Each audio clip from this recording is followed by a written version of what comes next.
Good evening, everybody. My name is Dr. Fundi Letlape, the host of this Dr. Fundi Digital Health Channel.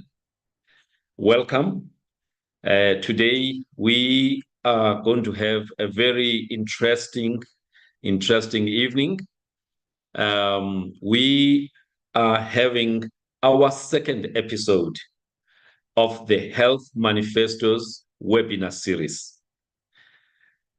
Last week, on Thursday, we hosted Ms. Anele Mda, who is an independent candidate. Today is going to be our first webinar where we are hosting a political party. So today we are hosting Dr. Letlape, Dr. Kgosi Letlape, who is representing Action SA. We are just waiting to check if he's already with us or not.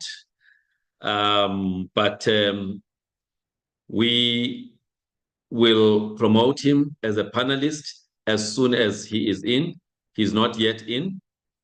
But let me just continue with the introduction. So this is the first webinar of a political party.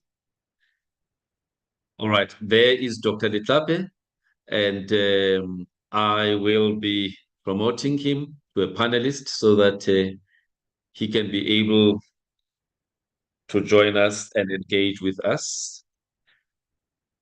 So just give me a few seconds for me to welcome our guest, Dr. Kgosi Letlape. I can see that he is now on the panelist.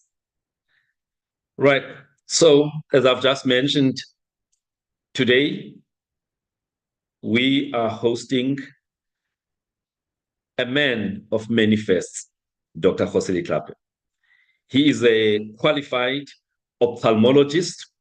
I must say, the first Black person in South Africa to become an ophthalmologist.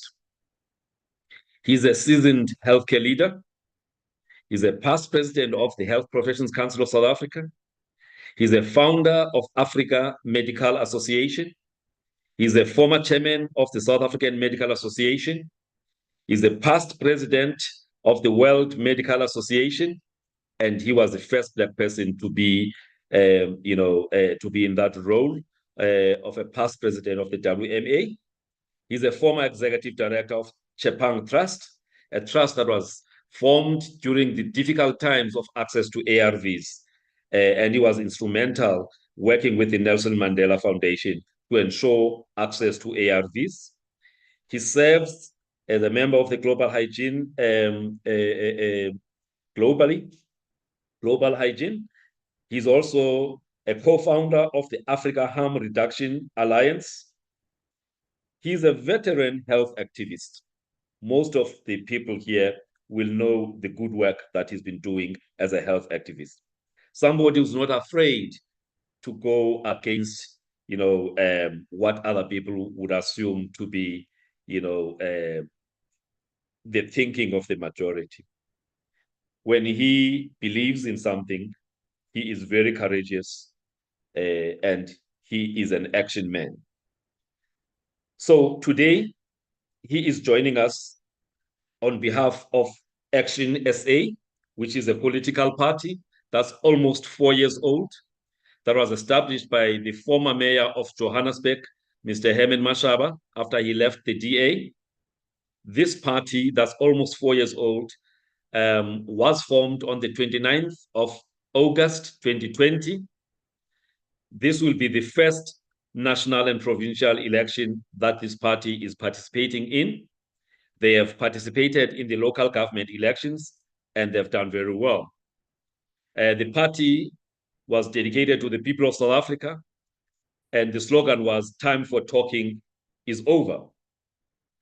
This was a party that was formed after 9 months of a people's dialogue, where almost 2.4 million people of views were solicited about what people thought were the priorities that this party should be focusing on. The party is very much, against what it perceives to be corruption and mismanagement at various levels in government. Its values are non-racialism, economic prosperity, social justice, quality education, rule of law, ethical leadership, and electoral reform. Dr. Kgosi Letlape, please unmute. We want to see. Please switch on your camera.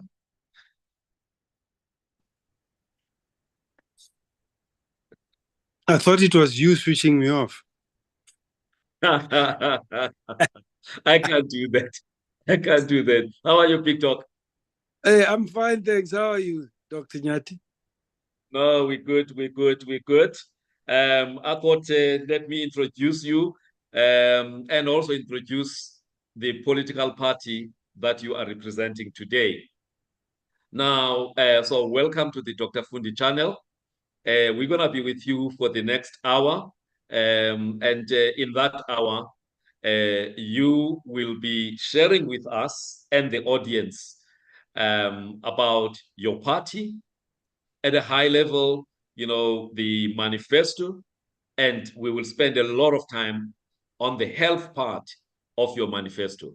And they could not have chosen a better person to do this than a veteran health activist, somebody who has been in healthcare leadership for a long time.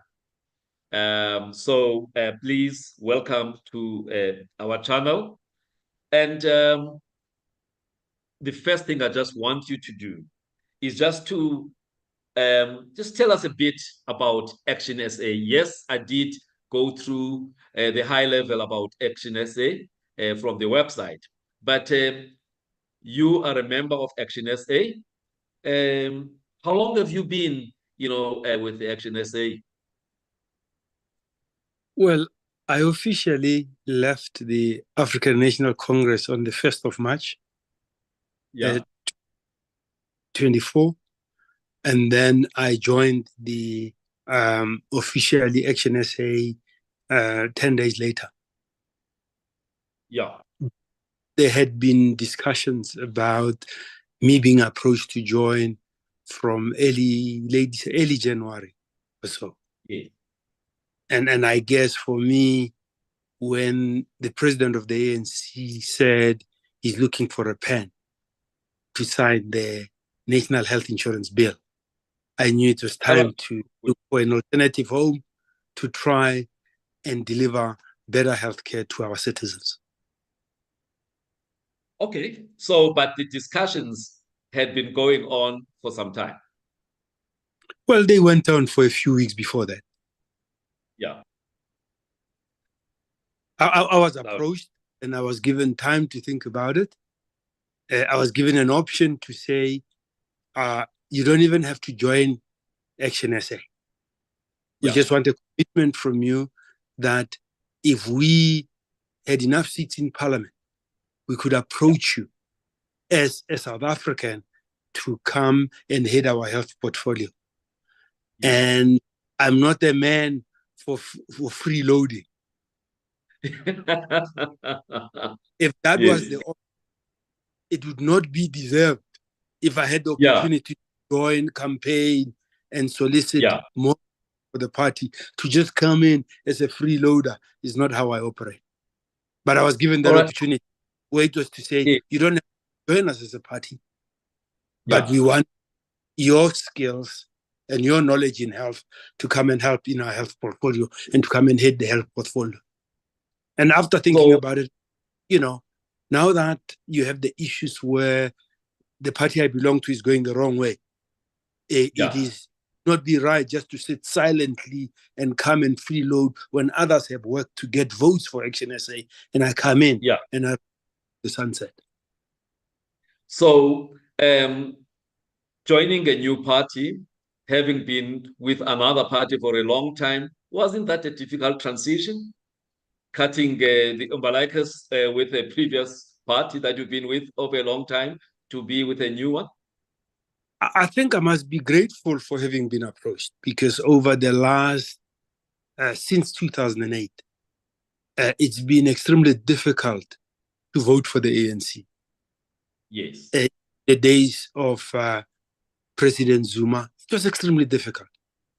And when we had the new dawn, we were hopeful about President Ramaphosa, but the lack of decision-making, the lack of progress, new corruption inside the presidency with COVID procurement issues and no action happening from the president, we became distraught. So they actually saved me from myself, because, one of the issues I've always toiled about is that being in the ANC was like being in a bad marriage.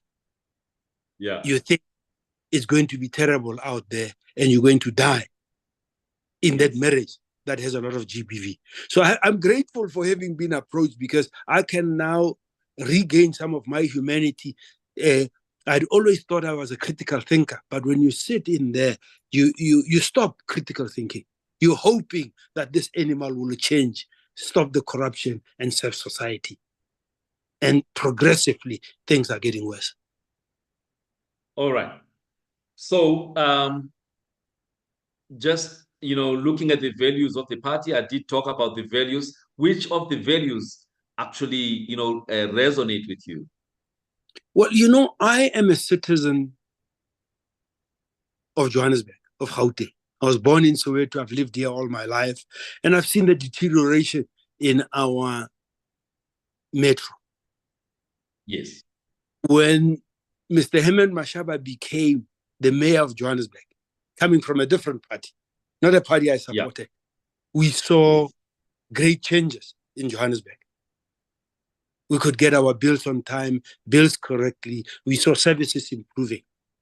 And we read of rooting out of corruption. We saw him take action against friends who were in high positions of MMCs that were not doing things correctly. So you saw a person that was ethical, that was decisive, that was a decision maker. And I also knew the background of Herman. I mean, we grew up together. I am a few months old. Herman, I'm born in April. I turned 65 2 days ago. He turned 65 in August. We grew up together and we used to know each other. He built a company during the dark days of apartheid. So you see a man self-made that has run his own businesses, that is taking state funds.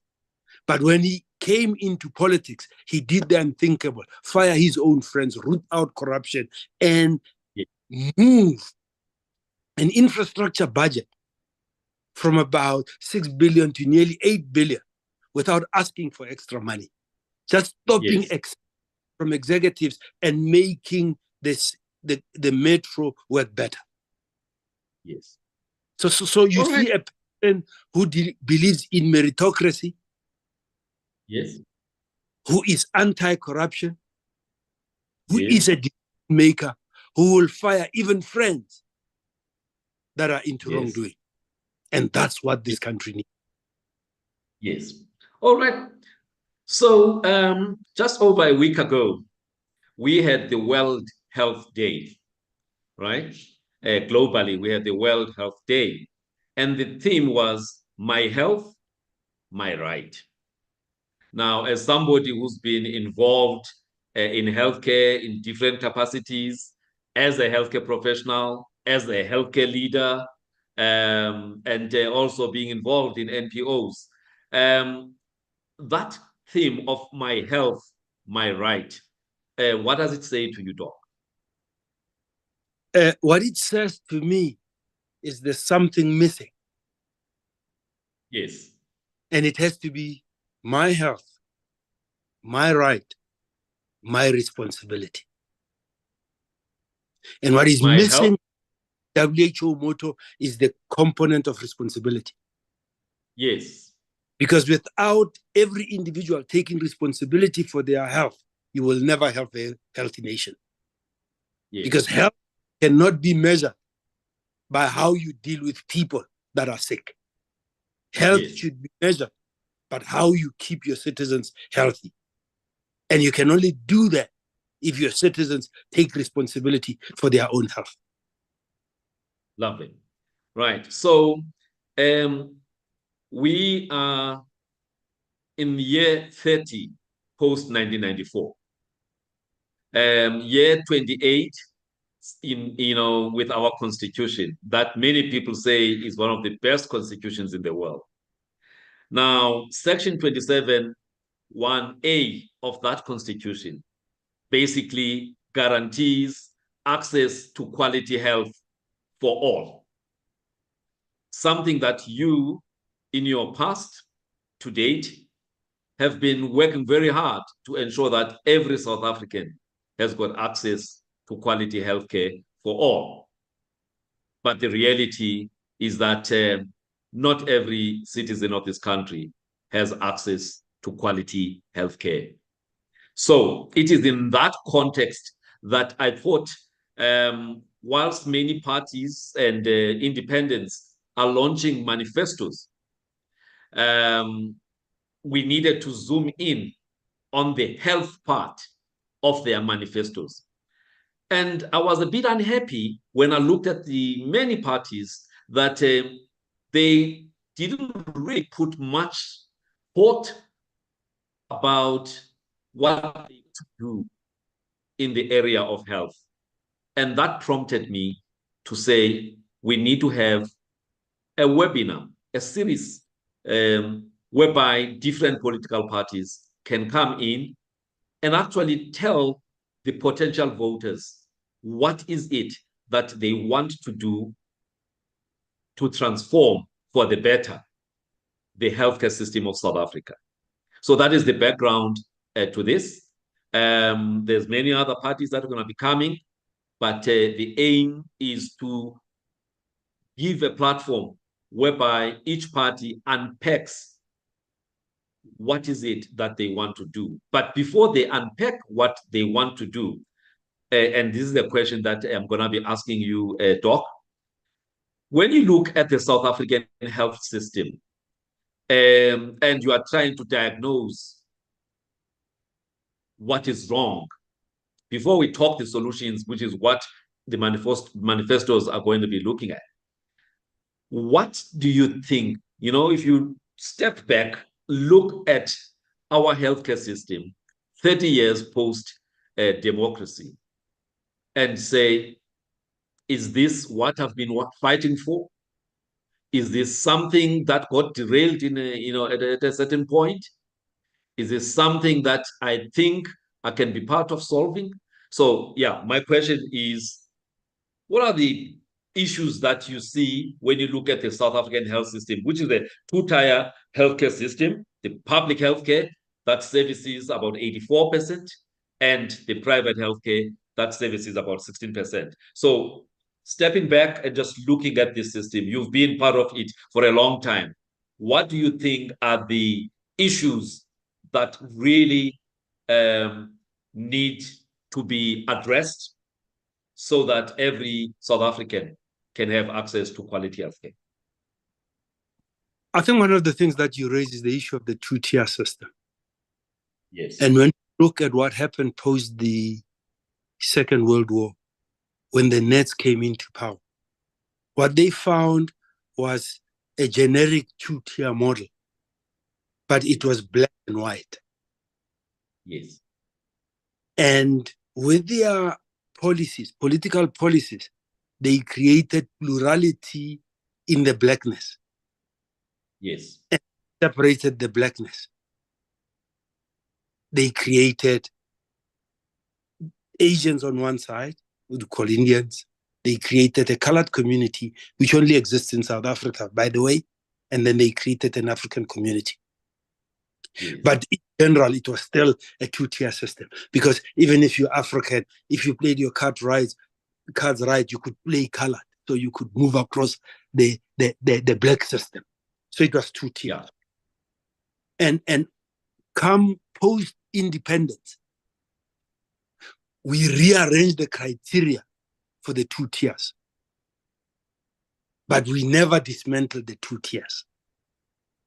It now became about haves and have-nots, but it still became a two-tier.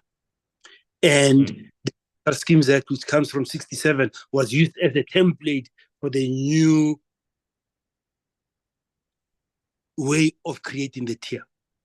Now, going back to what you said about the Constitution, when you listen to the Constitution, Section 27 talks about health for all, quality health care for all. And it talks about within available resources. Yes. The fundamental problem of apartheid health was splitting of the resources. Yes. When white hospitals, colored hospitals, Indian hospitals, African hospitals. Homeland hospitals. Yes. What persists today is that the resources are still pooled. So you have public and you have medical aid. And all of them come from parliament. Our private in medicine is not like private schools. There's an act of parliament that creates, and that's why it's called medical aid and not medical insurance. So what we forget from what the Constitution talks about is that quality healthcare for all is dependent on available resources. So what is key is proper management of resources and pulling the resources together. So what has gone wrong in this country is health not being a national competence. It's the resources not being pooled. And a significant portion, remember that for that 16% of the population, per capita, it has more money than what is for the 84% of the population. So what we've created is a new type of disharmony. So apartheid in health has not been ended post-94. It's just been reconfigured differently. And the consequence of that has been, because of other issues, incompetence, indifference, corruption, political interference, meddling, cadre deployment, incompetent people being put into position. The public healthcare system has been eroded progressively. Yes. 94. And that is the biggest challenge that we have. So the separateness is an issue. And believe it or not, Fundi, when I was chairman of the association, the reason I left the association was because of this dichotomy, where I wanted resources to be pooled so that we can provide better healthcare in accordance with Section 27 of the Constitution. But, our lawyers, our jurors will argue there's this separation of, there's that Section 27 is a state responsibility. It'll never happen. The state responsibility once we have the separateness. If we make Section 27 a citizen's responsibility, then we will make it happen. And now inside policies of Action SA, there is room for all those issues to be addressed. Yeah. Yes. So is that it's not that we don't have enough money. We are not managing the money that we have properly, whether it's in medical aid or in the public healthcare system. Yeah. We need to manage it better, make sure that it goes for what it is intended for. And we can improve healthcare, create quality healthcare without asking for an extra cent. Where we begin is by managing the current resources better, both publicly and privately. But the emphasis of the Action SA health policy is we need to fix public healthcare. Remember that that public healthcare, which serves 86% or 84%, when you get out of a job or your medical aid gets exhausted, it can reject you. So in actual fact, that public healthcare system is for all of us. It's only when we have some money in our pockets, we don't want to be where the majority are. And that's just a different problem that will need to be addressed. And it's a problem that is mainly driven by affluent blacks like me and you. The previous minister. We have well-developed self-hate And that's part of our problem. But we can't unpack that for today. If the ANC had listened to its first Minister of Health that said, use the public healthcare system, we wouldn't have problems that we have. Yeah. So I was saying, previous Minister of Health, Dr. Motsoaledi, once said the South African public health system is in ICU. Now, would you agree with him, with the statement that he made when he was still a Minister of Health? And this was before COVID-19 pandemic, which obviously exposed a lot of shortcomings of that system. But this was less than 10 years ago, when he described our public health system as being in ICU. So I would like to just hear your comment around that. Do you think things have gotten worse since that time, which was about 8 years ago when he said that? Or actually things have improved? When you're faced with problems where you can't even employ young doctors, you know that things have gone worse. When I qualified in 1988 as a specialist, I could not be absorbed into the public healthcare system. I never had any intention of going overseas or going private.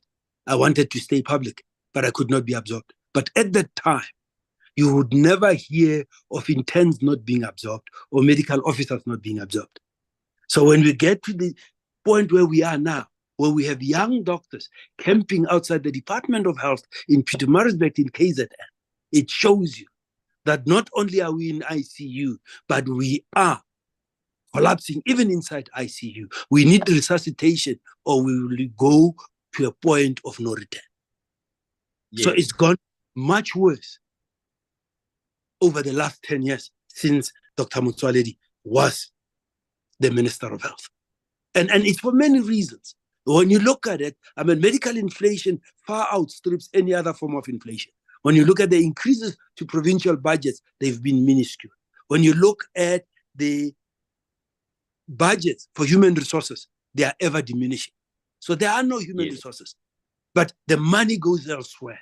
You still have people that become millionaires from irregular procurement. You still have admin that is growing both publicly and privately. Now, Action SA has in its policy that we will reduce administrative expenditure to 10% or less of expenditure because we're growing in the wrong places. And that's why things are becoming much worse on the front line for provision of healthcare. So yes, it may have been in ICU, but things have gotten worse in the last 10 years. Now, obviously, from what you just shared, Action SA has done its homework in terms of what it would do should it get sufficient votes, post the 29th of May. Now, let's go back then to what are the priority areas? We'll talk later about NHI because that's a standing point on its own. But let's zoom into this public health system.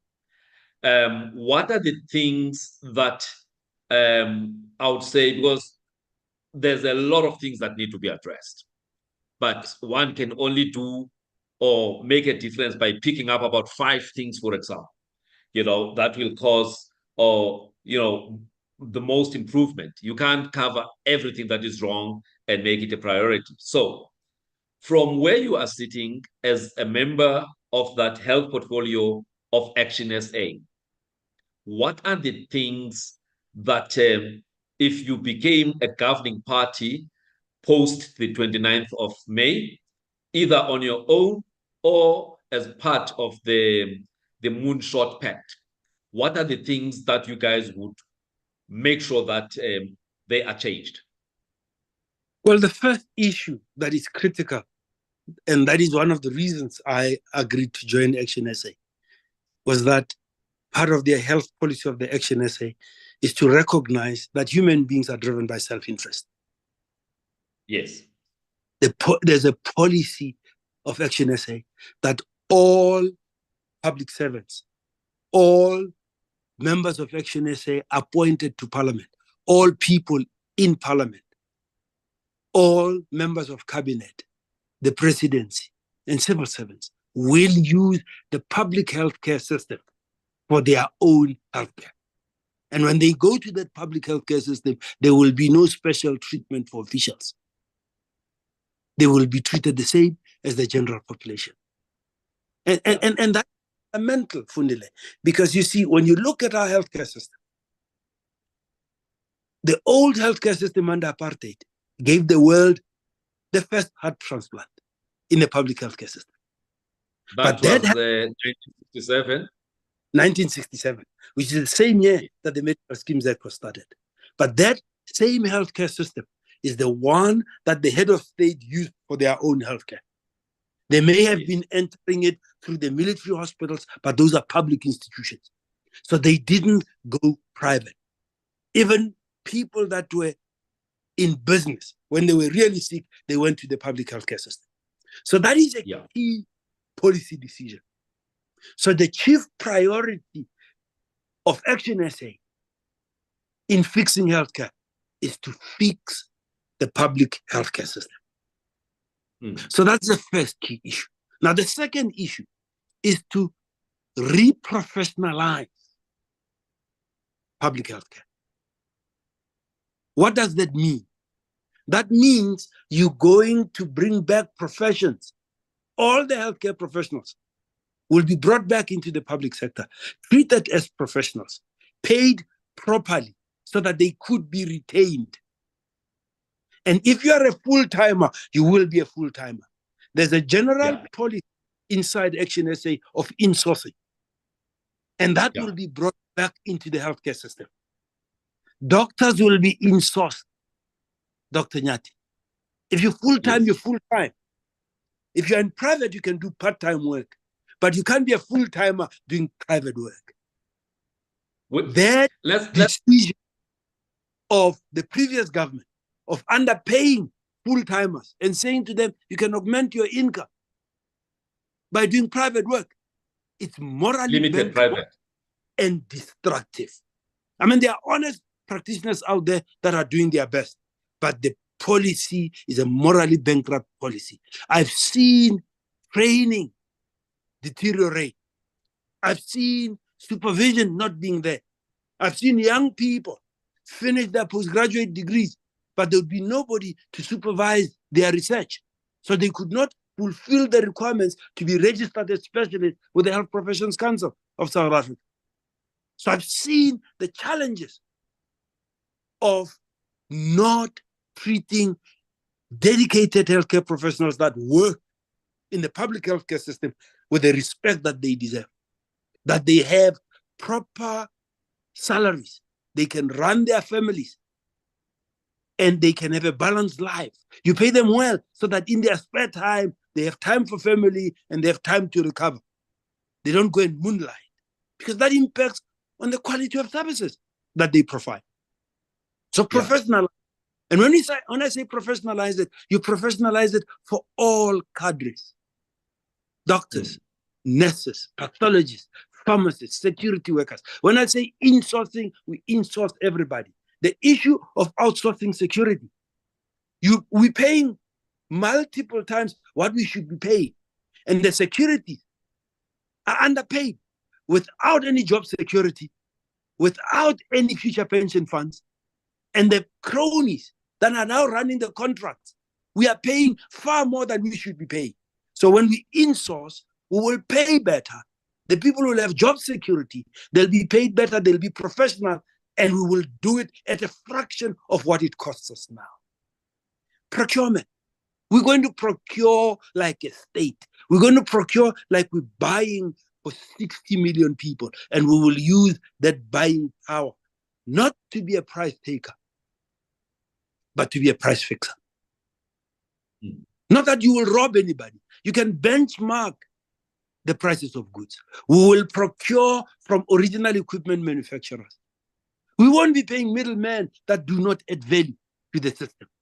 We will ensure that we plan properly for how much technology we need, where it should be placed, how we get maximum utilization, how the suppliers will ensure that that equipment will be properly maintained, and we'll sign contracts that when there's new technologies, we benefit from the new technologies. We will take the public healthcare system back to where new medical technology will be introduced in the public sector first before it's introduced into the private sector, like it used to be.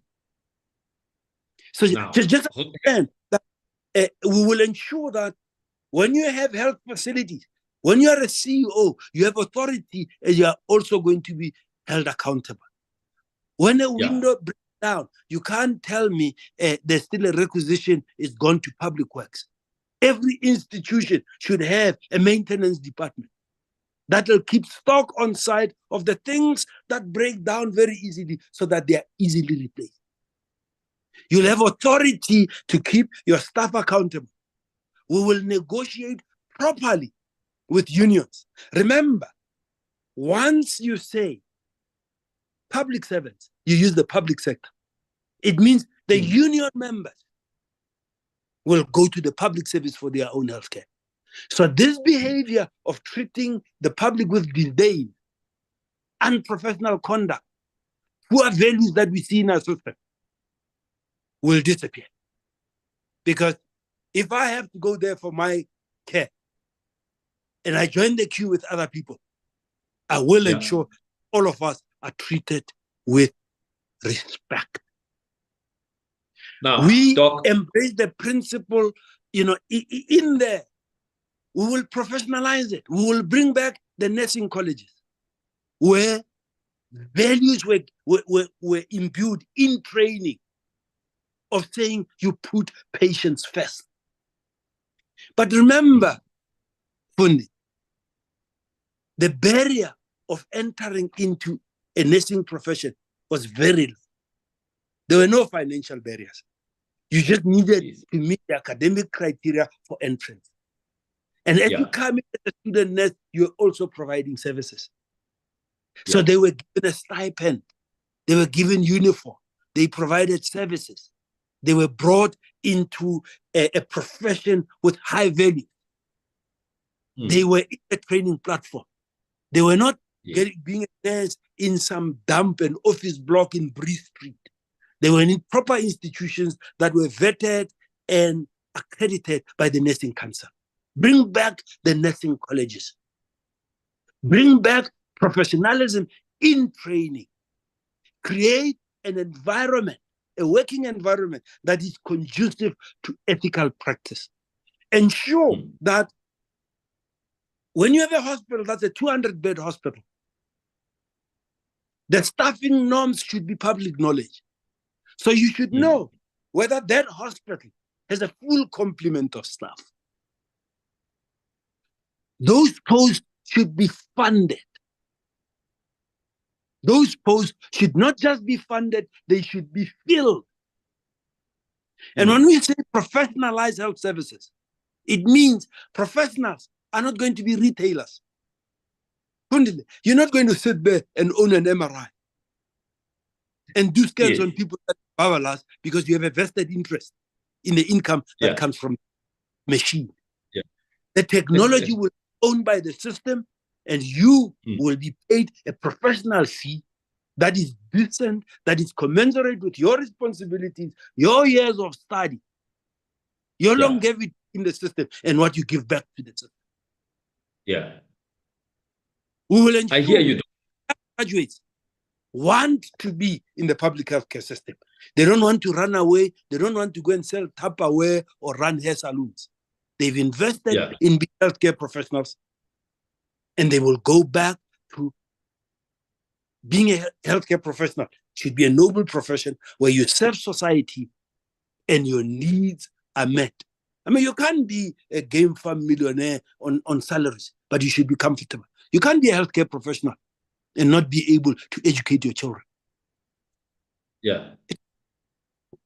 That's what we mean by professionalizing the health service. Now, Doc, you keep on talking about we will insource We will pay our people properly. But what we are hearing at this moment is that the fiscus cannot accommodate. That is budgetary challenges, lack of money. Now, how do you think this envisaged system is going to work? Because you definitely need to have access to financial resources to make what you've just said possible. But before you answer that, Doc, I just want to say that we have asked people to leave questions on our comment section on Facebook and YouTube, but also within the webinar here so that we can pose those questions to you.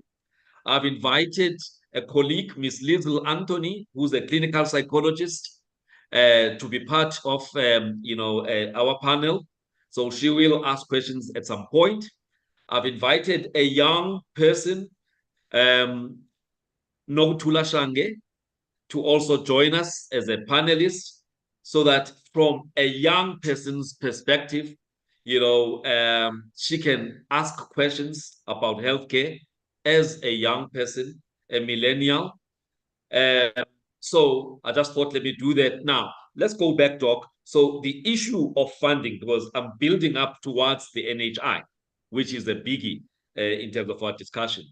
So at this moment, with the kind of challenges that National Treasury has in terms of availability of financial resources, if you guys came in June, how would you get these resources to make what you've just said possible?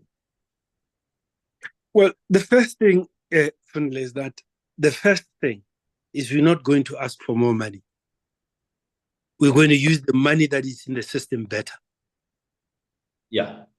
Now, if we are really in crisis, health should be a national competence.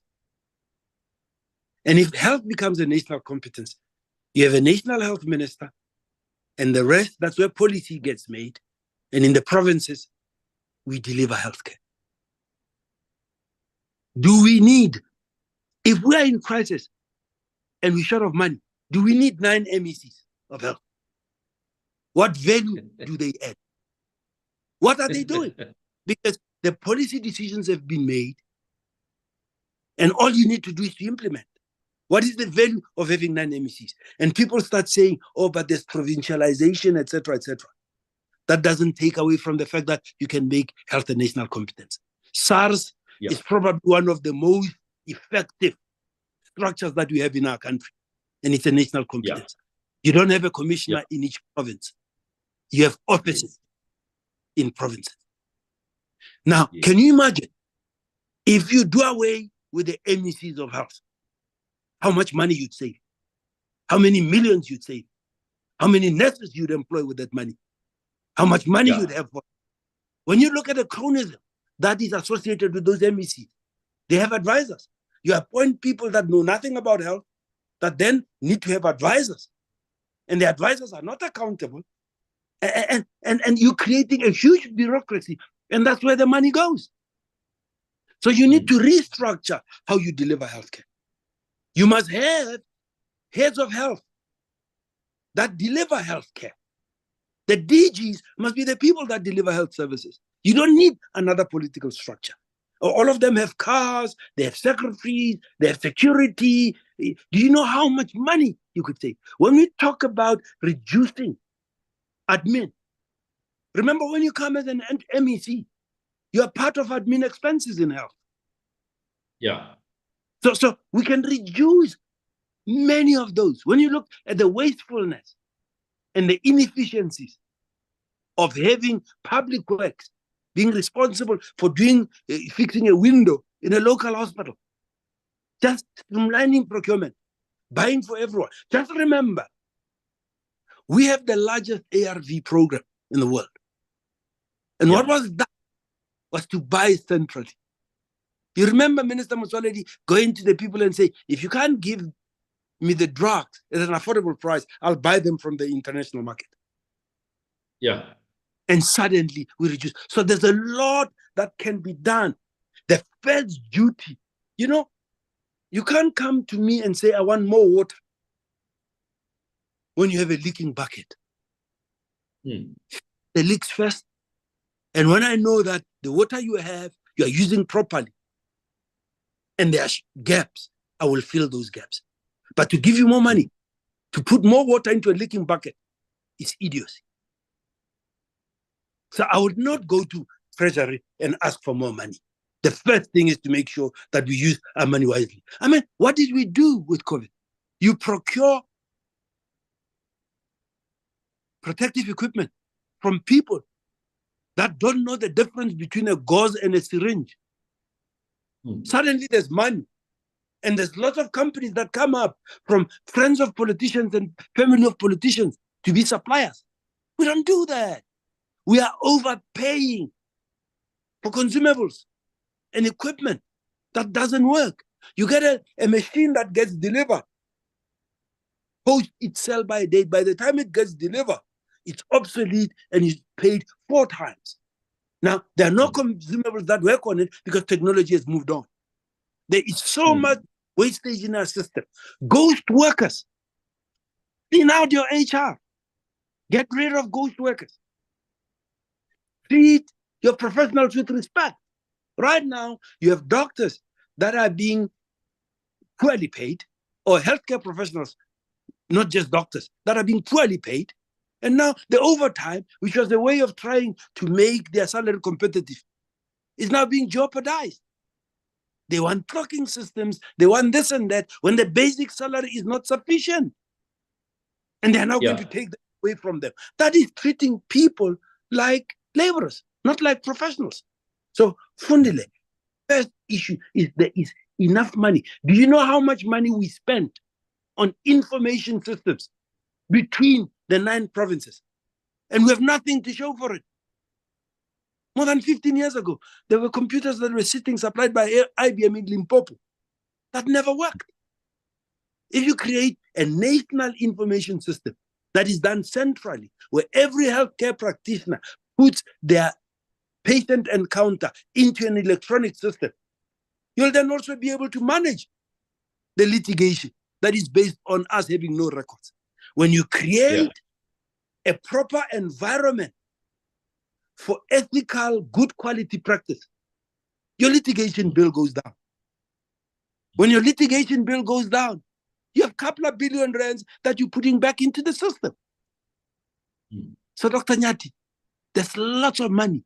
It's just being poorly managed. The system is being poorly run. So we're not going to be asking for more money.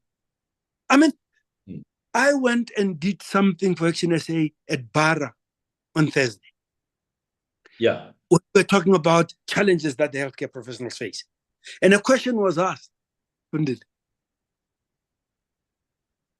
who of you were born at Bara?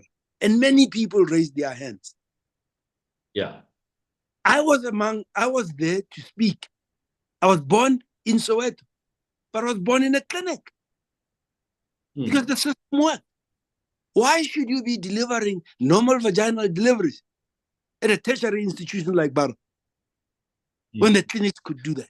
So when you create common entry points for people and you have a professional health workforce, you're going to manage things where they can be managed, where it will be at a lower cost at the appropriate level, and the tertiary institutions are for complicated problems, but the entry points into the system will be common for all of us, either through the clinic, either through the GP. The Queen of England didn't have specialists on a beck and call. She also had a GP. Yeah. Common entry points for all of us, a properly managed system that works, a society that is educated on how the system is going to work. Take your issues where they should be. But lastly, before I leave it, Action SA embraces the principles of harm reduction, where you will educate people about keeping themselves healthy, how they reduce harm to themselves, that as you exercise, as you eat better, but more importantly, as you cooperate with other departments, where we have human settlements that are not places to breed disease. When you have squats and people can put up dwellings on top of railway lines, you have a government that has no interest in what happens to ordinary people. Safe, clean habitats, access to water. All those issues become important. So the emphasis of Action SA is not what to do with you when you're sick, but how to keep you healthy. And what you just mentioned now about housing, water, sanitation, because one can look at healthcare in isolation, but what they normally call the determinants of health, this is societal determinants of health. Yes, that is why Fundi and Action SA, we don't talk about silos. We're talking about the Fix South Africa team. Yeah. We work as a team. Yeah. And we are mindful of the overlap. And one of the issues, we deal with matters of society. Action SA is the only party that has decided that it is important to create a division that deals with the matters that affect our societies. Addiction, drugs, gangsterism, things that are destroying our societies and are creating an impact on health services. Yeah. So we're not only going to promote health, we're also going to ensure that we prevent and we get involved in the matters and the things that happen in our societies. All right. Now, let's just take a pause. I want to get Ms. Liesl Anthony to pose a question to you, Doc, followed by Ms. Nogutula Shange. I just want them to pose questions to you. You just touched on some issues of mental health now, substance abuse and all. And Liesl, being a clinical psychologist, I'm sure, she's acutely aware of that vicious cycle of substance abuse and other mental illnesses and other issues. So, Liesl, please pose your question to Dr. Letlape. Thank you, Doc. Happy belated birthday, Dr. Letlape. Thank you.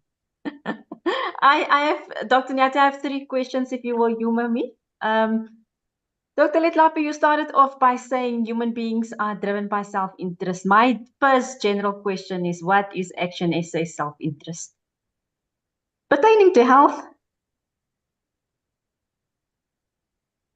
Would you like me to go through all of them? Or you want me to answer them as you go along? Maybe the first one you can answer, and then we can stagger the others. Okay.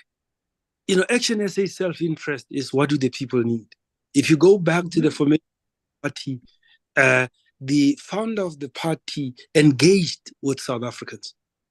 The founder of the party spoke to more South Africans than the biggest party has members. Mm-hmm. So our interest is, what do South Africans want? And what Action SA represents is servant leadership.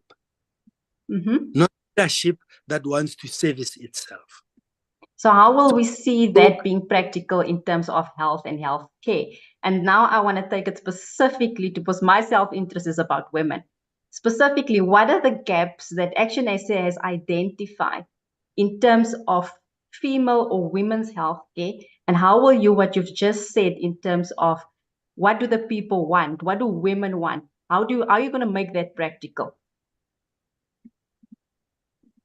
How we're going to make that practical? We're going to make sure that what the founder of our democracy put out as a policy of free healthcare to women, free healthcare to children under 6, does not just become something on a piece of paper. That it happens. So my grandchildren should be delivered where Gogo Dlamine's grandchildren are going to be delivered. Grandchildren go to a private hospital and others go elsewhere. And our self-interest is not the same. Things are not going to work out. If we're going to be using community workers in household, in our underserviced areas, there must be community health workers in the suburbs. Otherwise, we are exploiting those women to put them in livelihoods that cannot grow. So the common entry points for everybody. And when you create a common system, when I worry about what happens to my daughter, it'll make sure that I'm taking care of the 12-year-old in El Dorado Park as well. And when we have separate systems, that's where the challenge lies. By saying in terms of our policies and would make it law, that's where we go for our own healthcare. That's how we're going to ensure that those are good quality health services, because that's where my wife is going to go, my daughter is going to go, my granddaughter is going to go, my great-granddaughter is going to go. And we will go there together with other members of society. We will ensure that health children are taken care of in terms of being independent beings that can feed themselves, that don't depend on men to feed themselves, so that they are empowered. We'll make sure that, when I grew up, I was delivered in a clinic in the township. And when you were delivered, there was a professional midwife that would come to your home to ensure that the young mother is coping. They know what to do, that there's essential for the child, that you can breastfeed, that there's enough milk coming from the mother. That's how you ensure that women have proper service. You need to train care professionals properly. They treat young girls and young people with decency when they come for reproductive health services. When you come in and you're looking for family planning and contraception, it does not give the healthcare professionals a right to ridicule you or to label you.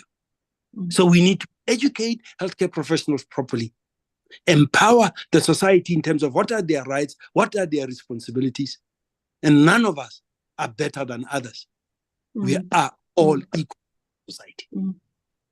Thank you for that. I do hope that, when you guys do get into power, that some of those things would become a reality, especially for us as women on the ground who makes use of public health care.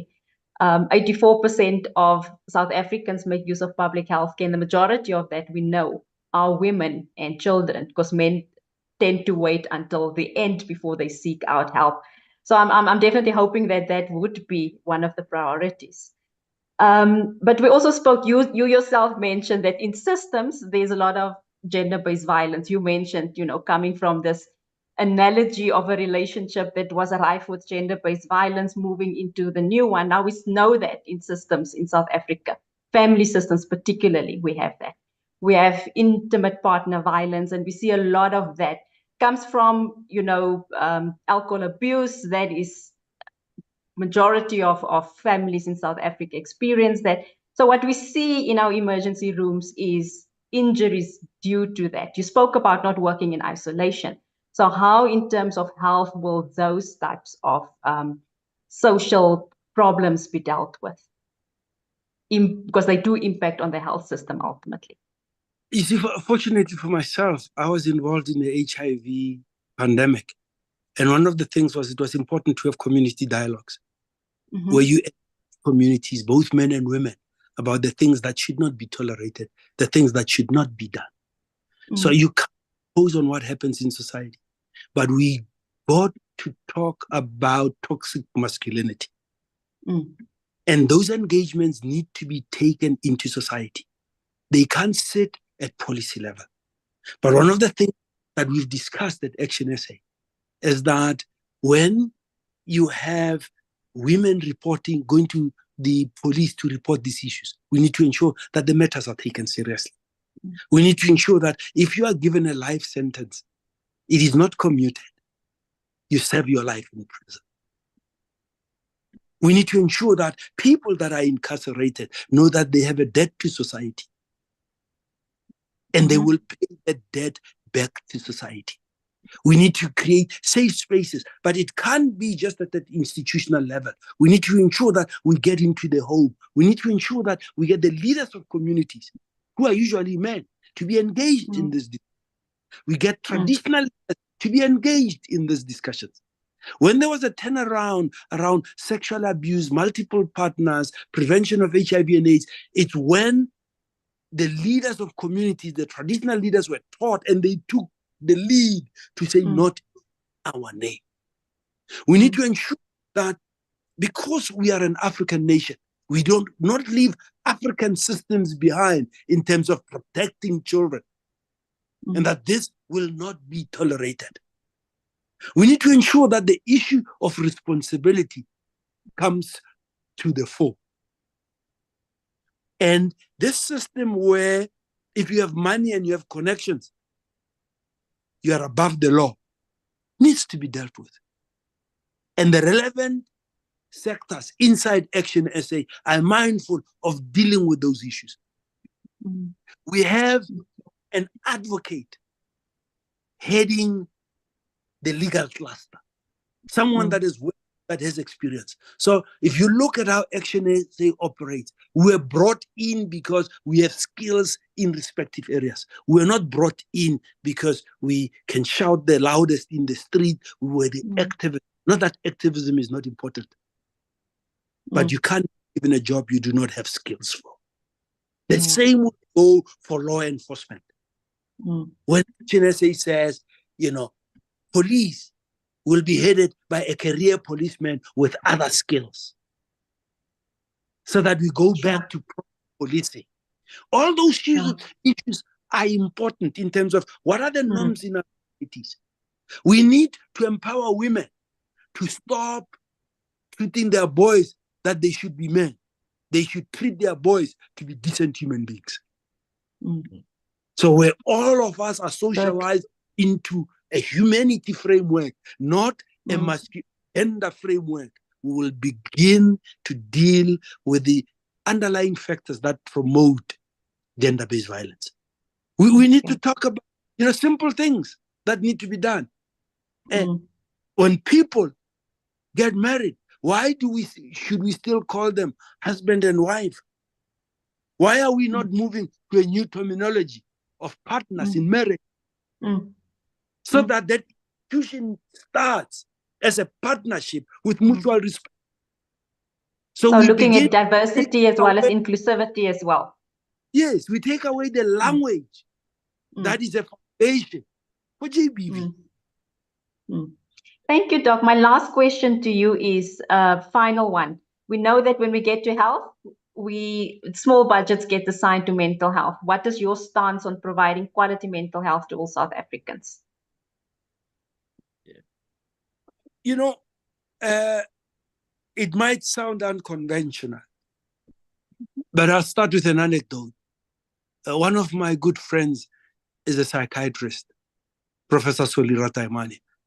And I've asked a simple question to say, Dr. Taimane, when you have a person that comes and they are depressed because they've been working for 15 years, they've lost their job, why do you guys want to put them on chemicals instead of helping them find a job? And by that I mean we need to be working on issues where our habitats are not factories for mental ill health. So we need to deal with the social factors that increase the burden of disease. Like we said, harm reduction, promotion of safe societies, so that we deal with how do we prevent those situations? How do we ensure that we do not have the most unequal society in the world? How do we get people out of squalor? How do we ensure that we come up with a different paradigm where all of us are there for our own mental health, where there's support in the family, there's early recognition of somebody that needs support? But that means we need to have health services on the doorstep of communities. How do we ensure that those issues get sorted out? When we talk about drugs in our society, mothers that tear their hairs off, children that have become terrorists in their own homes, how do we deal with those issues? So one of the key issues about mental health is that we have to stop being a violent society. We got to create a society that reduces the incidence of mental breakdown. Because if we keep going the way we go as a society, where there are 86 murders per day that are reported and over 130 rape cases every day, there's no amount of mental health budget that's going to help us. We're going to get rid of those things. But we still need to ensure that mental health services are funded. But the things that need to fund are not just the issues of there are not enough hospitals. It's about dealing with the things that happen in society. Funding those types, ensuring that we have enough social workers that are equipped and we listen to them about what are the problems in society. That we come up with proper mechanisms to deal with addiction, whether it's drugs, whether it's alcohol, would deal with issues of gangsterism. In addition to creating better health budgets for those issues. So we can't continue being a great factory for producing mental illness and think we're going to deal with it at an institutional level. We need to deal with the factors that contribute to our mental ill health in our societies. You know, the issue of no jobs, the issue of no safety. You know, there are many issues. That's why we have a team, because these things are interrelated. We got to create. Thank you, Doc. And safe working environments, safe living environments, and safe working environments.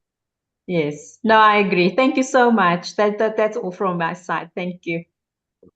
Ms. Shange, we were supposed to have this for 60 minutes, but I'm asking that we at least push it until 7:30, which is 90 minutes basically, and we're left with about 20 minutes to do that.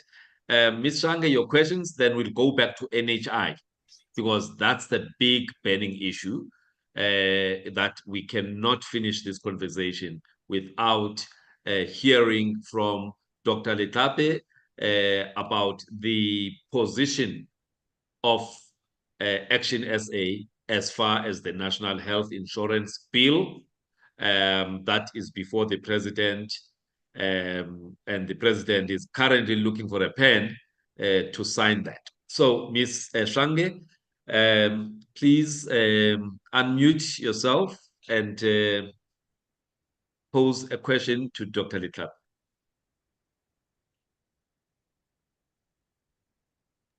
Thank you so much, Dr. Letlape, for sharing your insights on healthcare critical matters. The one that is deeply saddening is hearing about the apply of over 800 qualified doctors in South Africa who are currently unemployed despite having completed their community services. I mean, this situation underscore an urgent need for like a very comprehensive solution to address the systemic challenges that are facing the healthcare in South Africa. But then my question today, it's about looking at the issue of Dr. Matthew, who mispresented himself and provided healthcare advice on TikTok without holding a proper qualification. So my question is, how do you view this phenomenon of having young people, unqualified individuals sharing healthcare advices on platforms like TikTok, and what are steps that you believe should be taken to address this issue and also to ensure that the accurate health care information is accessible to young people in the digital age? And if you may maybe connect this with the lack of healthcare illiteracy in South Africa. Okay. Healthcare illiteracy, you said? Yes, sir. Okay. Now, you're asking a question on the right person, Nokutula. He was previously the president of the Health Professions Council of South Africa, and also Africa, the Africa as well, and World Medical Association president. So these things we are asking about people who are not qualified and who go out there and masquerade as people who are qualified, he's the right person to ask us questions from. The first issue, just on the unemployed doctors, it goes back to what I said initially in my talk, that we're spending money in the wrong areas. And we'll never have enough money until we restructure and fix the ills inside the healthcare system. There's enough money to ensure that we can absorb more people right now. I've always said for many years that the problem in terms of human resources, the problem has changed. It's no longer the issue of not producing enough. It's the inability to absorb. And the only way we can do that is by ensuring that we fix the rot inside the system. Inappropriate appointments, corruption, money being spent for wrong things. I mean, just to give you an example, there's no money to pay people. But in Gauteng, we've had our premier talk about a plan to buy 18 private hospitals. Where does that money come from? People have been able to spend 400 million rand at the drop of a hat, fumigating schools when children were at home during the time of COVID. So there's a lot of money in the system, but you got to get rid of wastefulness, people that are incompetent, and blatant corruption to be able to have the resources. And that's why we talk about HR plans. And the people need to know, just like when you get in, you know that this bus is supposed to have 60 seated people and 10 standing. It's there out there. So if there's 100 seated and 50 standing, you all know that all of you are taking a risk. You are taking a risk with your own health. So we need to have hospitals that will display the fact that this is Bara, we are a 3,000 bed hospital, we're supposed to have 5,000 nurses, but we only have 200. So people should know that there's insufficient human resources and the people that are working there are going beyond the call of duty in terms of what they're being asked to do. Fake doctors, that is a problem that requires legislative review.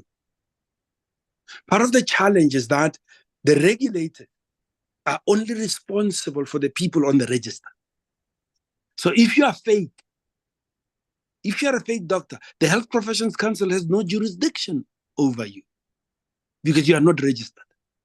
So when we become aware of such a fake doctor, such a report, we need to go and report it to the police because that's a criminal act and not a professional act.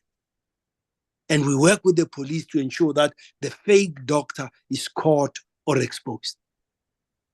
Now, the problem is that when you live in a country where there are 80 plus murders a day, 130 plus rapes a day, and so many robberies a day, you go to the embattled police, the fake doctor is not a priority for them.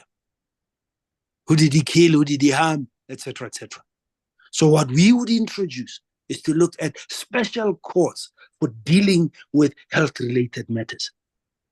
That would also be brought in where we can bring in tribunals to deal with complaints that go to conduct inquiry so that matters are dealt with expeditiously and the public doesn't have the perception that as doctors, we protect each other.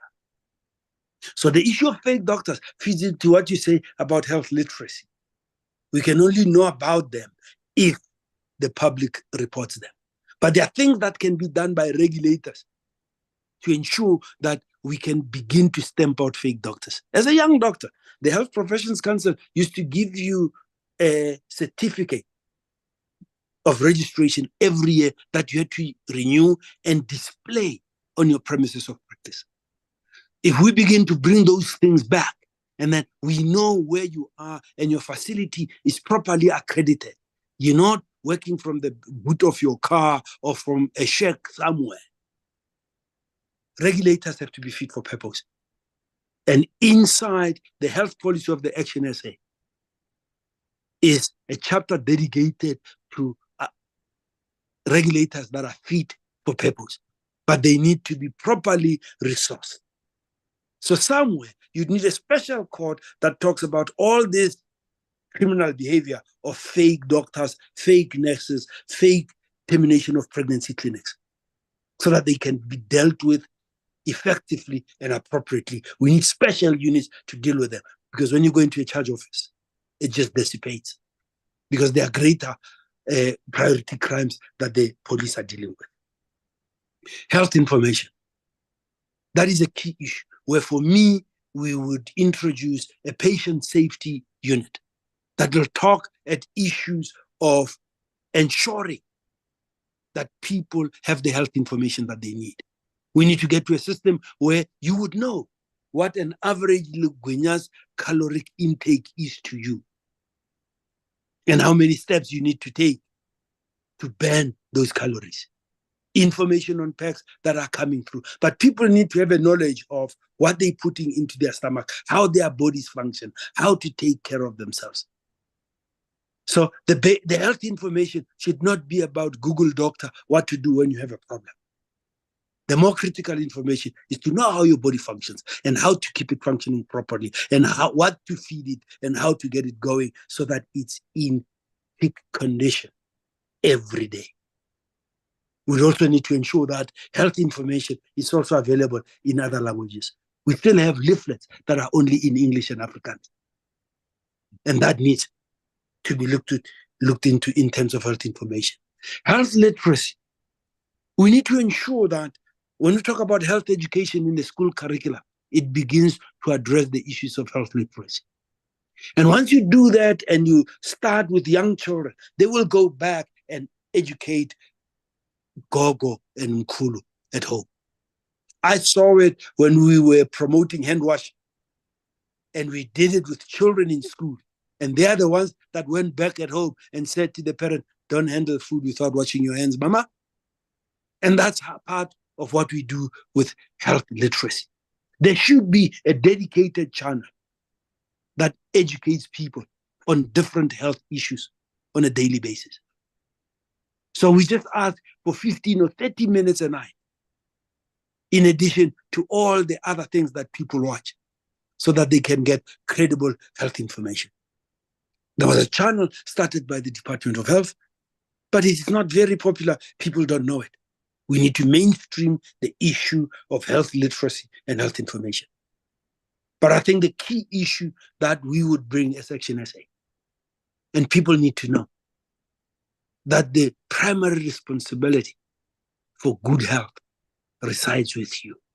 The state should make it easy for you to be healthy. Safe habitats so that people can walk, so that you could elect to use public transport because you know it's safe to walk the last mile home. You get your bit of exercise. You become healthy.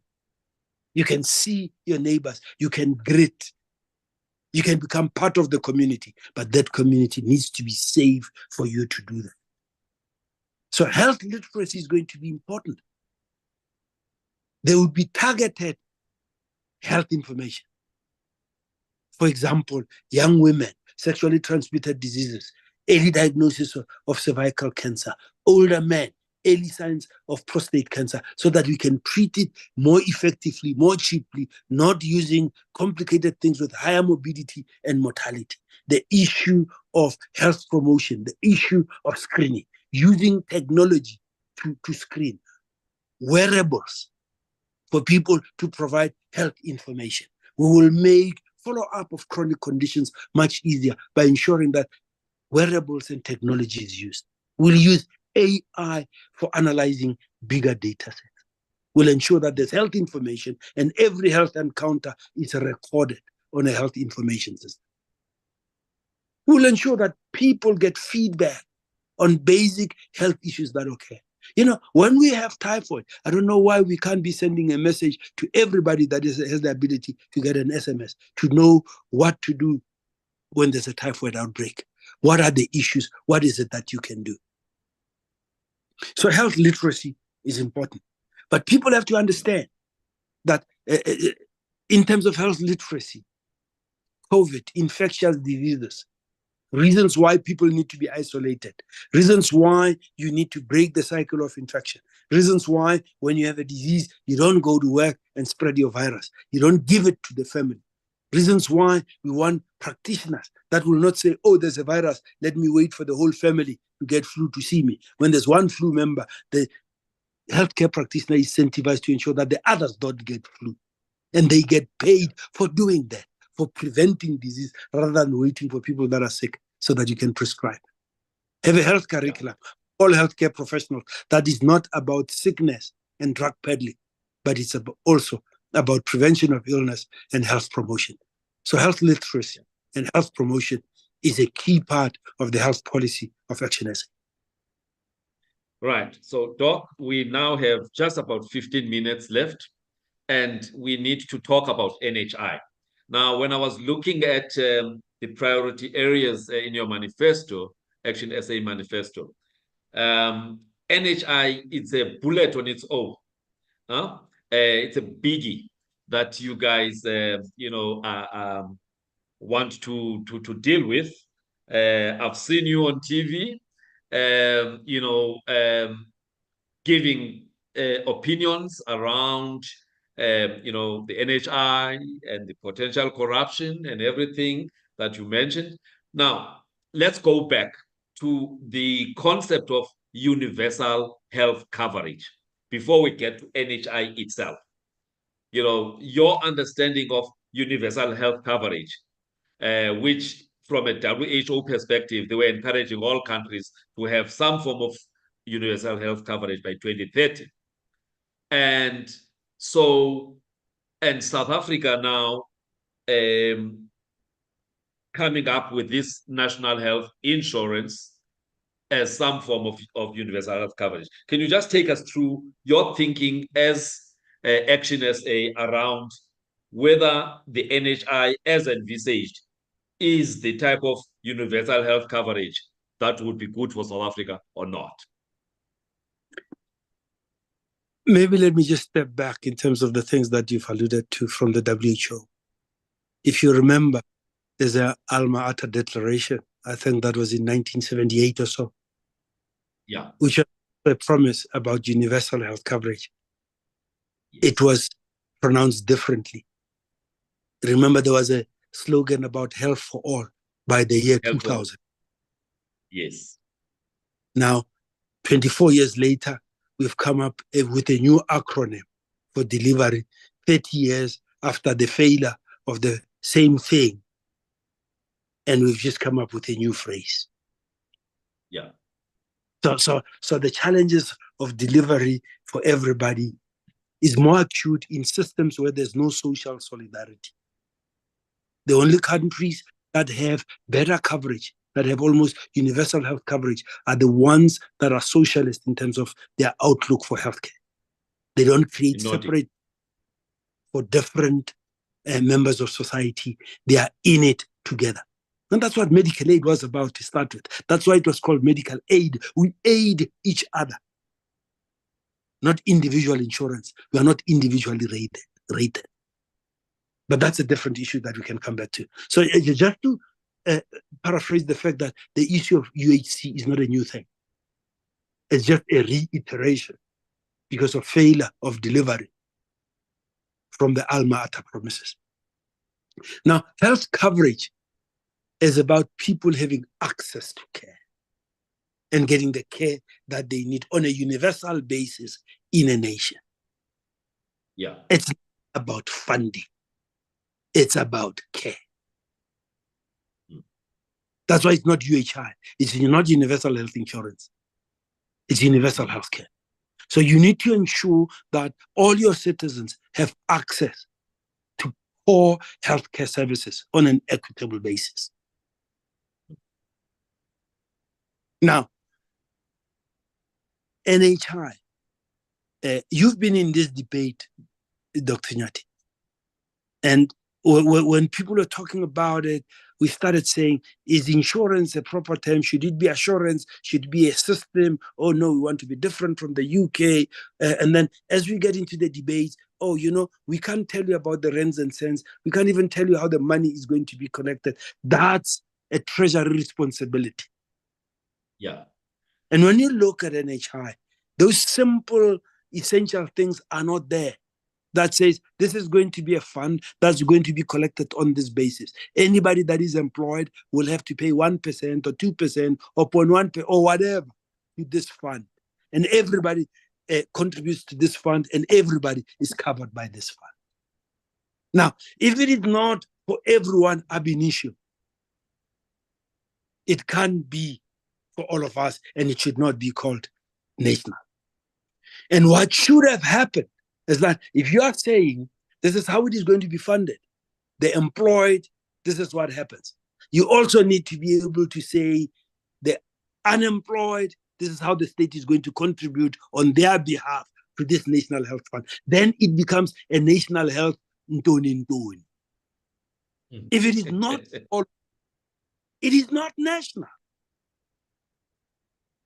And why would anybody talk about something that is national? And they are the national leader, but they are conspicuously absent in what they are creating as something that is national.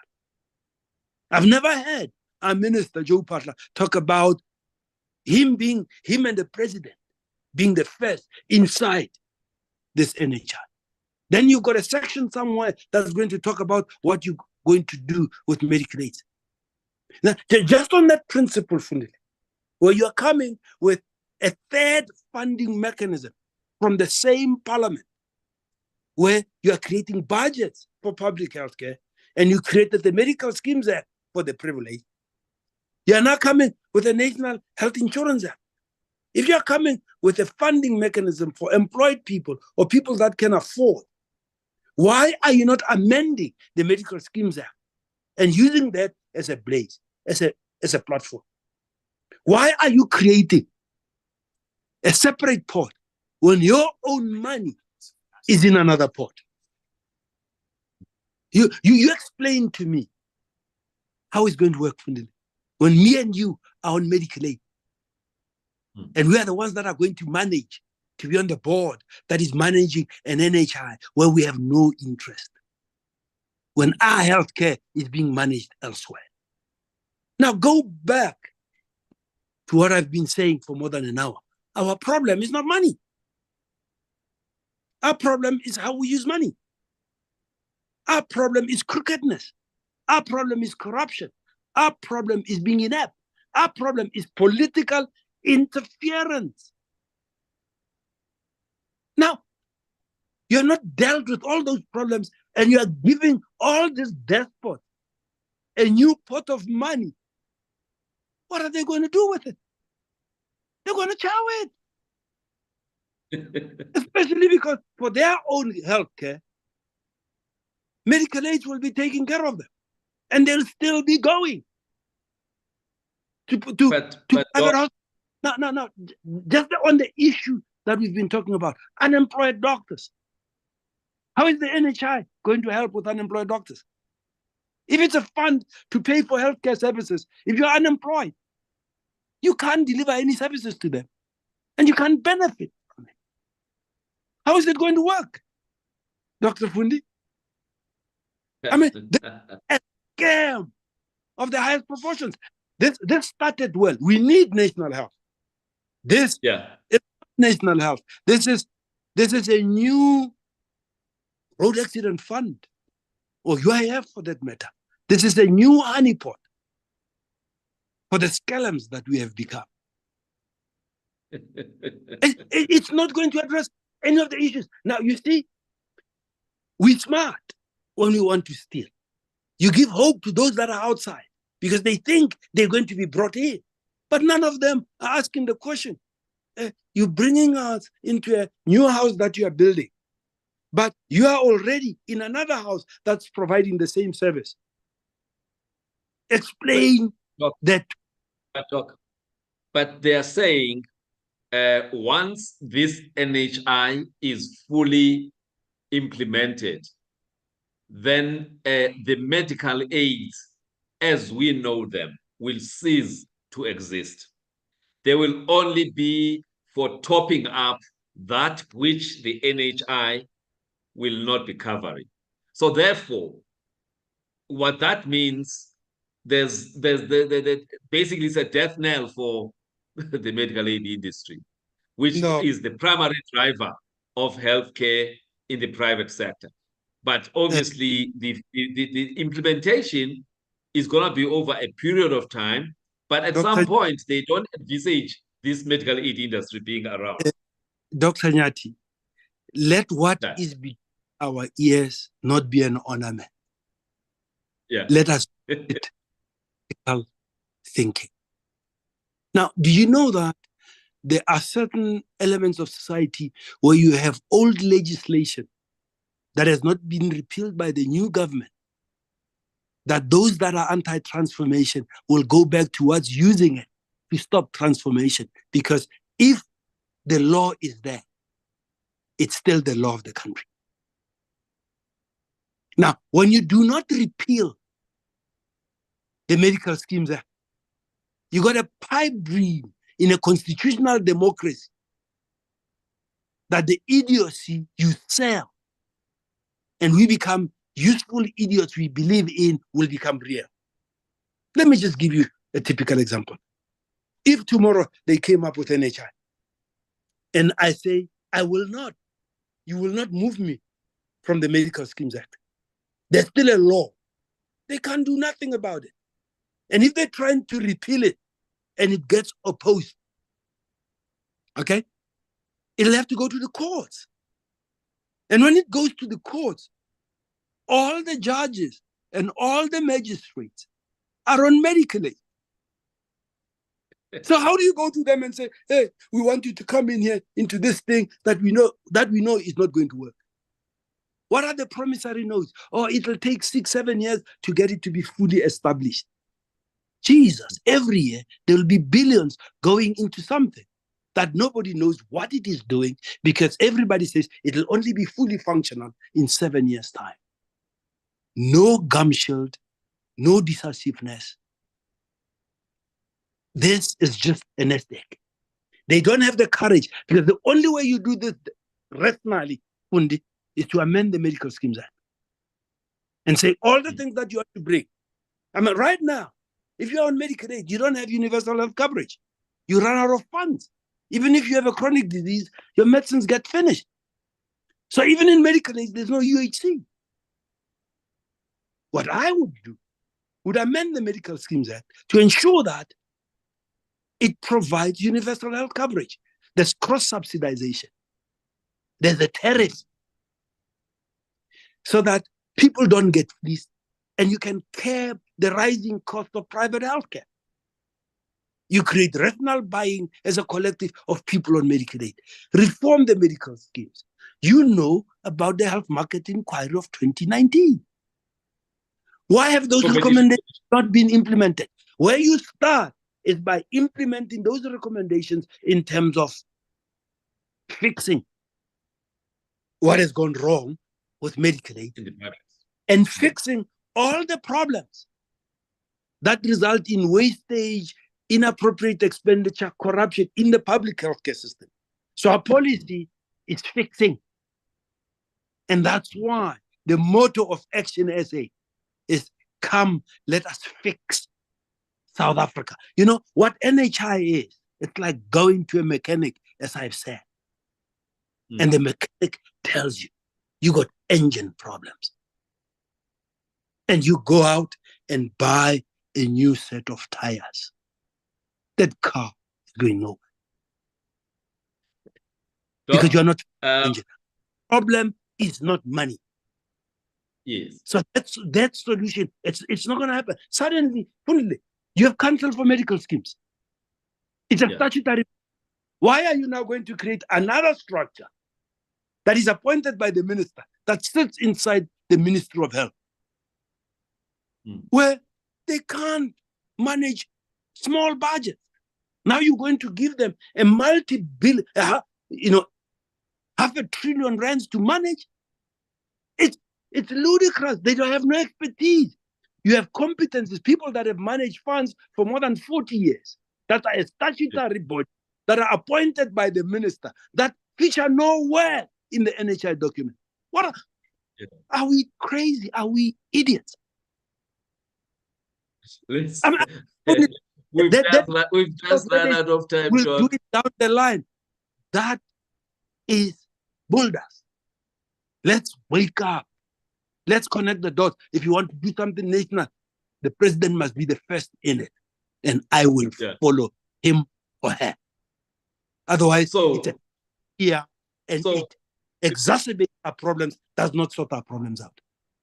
So basically, as Action SA, you are opposed to the National Health Insurance Bill. Can I make that summary?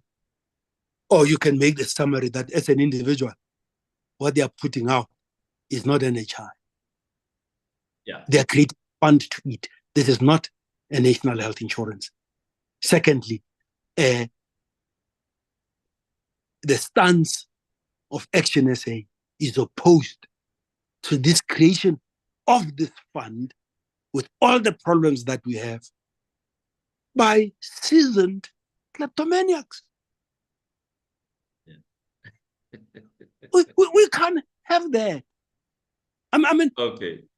We can't have that. So just be clear. Action SA wants a health system that works for the nation. And we will be part of rebuilding a national health system that works for all of us. But you need to fix the public healthcare. You need to fix the challenges that are in the private healthcare. You need to ensure that you take out the silos and that we build a health system for the nation and we fulfill the promises of Section 27 of the Constitution. And when we talk about available resources, we're not talking about it with an apartheid mindset. We're talking about available resources that are a collective for all of us. Otherwise, this is not going to happen. This is not national health. This is a third tier. And it's a pot of money for eating. If we deal with all these issues, just tell me, stockouts, how's the NHI going to help with the stockouts in the public sector? Lack of equipment, how is it going to help with ensuring that we have technology in there? Lack of money for posts, how is the NHI going to fix that? How? Tell me. Because it'll be a fund to pay for services. What services? For whom? Where? And they'll come up and you'll act surprised when they say, for the NHI, you'll get all your hospital services from the public sector. But you're getting them for free now. Why should we pay a tax for something that you're getting not for free, that you're getting for no payment at the point of service? Because as a citizen, you pay taxes and you've funded that public healthcare system. And now they're going to tax you so that you can go back to something that you are already accessing without fixing the challenges that are in that system. Yeah. It's Doc, crazy. We have run out of time, Doc. But now, because you are there representing Action SA, so why do you think people should vote for Action SA? Yes, we focused on healthcare only and related areas, but the last thing, why Action SA? Because Action SA is a new party in a new dispensation that is intergenerational. Action SA went into a dialogue with all South Africans. There were no issues of where were you in the struggle, where were you before, which family are you related to. It's bringing South Africans together. When you look at the team of Action SA, I mean, I was humbled by coming into a team where I saw people with credentials. I didn't know many of them. I said, yes, this represents the new South Africa, where if you're going to serve, you must have the skills for that portfolio. We went into dialogue with people. Now, a lot of issues are about leadership. Now, Herman Mashaba is the only political leader who does not need the stipend paid to the president. He has built his own business from the dark days of apartheid to being a multi-million rand business without stealing, without breaking any law under the tough laws. He's a reluctant politician that when JZ came to power, he left the ANC, went and joined the DA. He served as a mayor of the DA, of Johannesburg under the DA. And because Herman is a capitalist that is pro-poor and misrepresented and misunderstood, the DA did not support it because as a mayor, he was pro-poor. Herman's principle was simple. If I have a budget to use and there's competing interest between the suburbs and the township, I'm going to prioritize the townships, the underserviced areas. That's the type of leader he is. He believes in creating work, in honest work, in an enabling environment for business to thrive so that joblessness can be eradicated. But more importantly, he's anti-corruption. He's pro-meritocracy. And he holds people accountable. Under Herman, if I can't deliver, I will be fired. I won't be mollycoddled and promoted to another unit or be made an ambassador. We are here as a party to fix South Africa. We are not here about the past. We are not here about how we suffered. We are here about how the nation collectively can do better, how it is suffering. And in Herman, I have a person that I know has his own money. I know believes in hard work. He's anti-corruption. He wants people to be held accountable. He's pro-meritocracy. He doesn't need a dime from this institution. He made his own money. Now, it is a fortunate position to be in for somebody who's not in for himself or his friends or his family. He is there to make South Africa better for everyone. He is there for the marginalized. Thank you very much, Doc. There is one that is more pro-poor than Herman. Yeah. Thank you very much, Doc. I think let's end it there. Thank you very much for giving us your time. If you want to vote for change, you can't vote for the same way and hope for change. You are adding to mental illness in our nation if you think that way. You're saying otherwise that's insanity. All right, Doc, thank you very much. And I must also thank everybody who joined us on Facebook, on YouTube, and also here on the webinar. Thank you, Ms. Liesl Anthony. Thank you, Ms. Nokutola Shange. One last thing is that we will engage, we will communicate, we will consult, but more importantly, we will listen to the healthcare professionals and to the people of South Africa to build a better healthcare system. Thank you very much, Doc. Thank you very much. And thank you, Liesl. Do you have any last words, Liesl? Nothing from my side, Doc. All the best, Dr. Letlape. Thank you, and thank you to all the attendees. And please, we have a website. Go to the website. You can join or you can donate. If you're still not clear to get out of an abusive relationship, just give us some money so we can help to get you therapy. Thank you. Thank you, Doc, and thank you to everybody. Thank you, Yonela, for assisting us behind the scenes. And we will be coming again on Thursday. And we think we will have our guest being the ruling party. But unfortunately, Dr. Letlape, you will be having a session, of your own on harm reduction, so you won't be able to follow that one. But anyway, they will be hosting the ANC on Thursday. And thank you very much to everybody. And I hope as we roll out these different parties, it will clarify your thoughts about who you should put your X next to. Thank you very much. Thank you. Thank you. All right.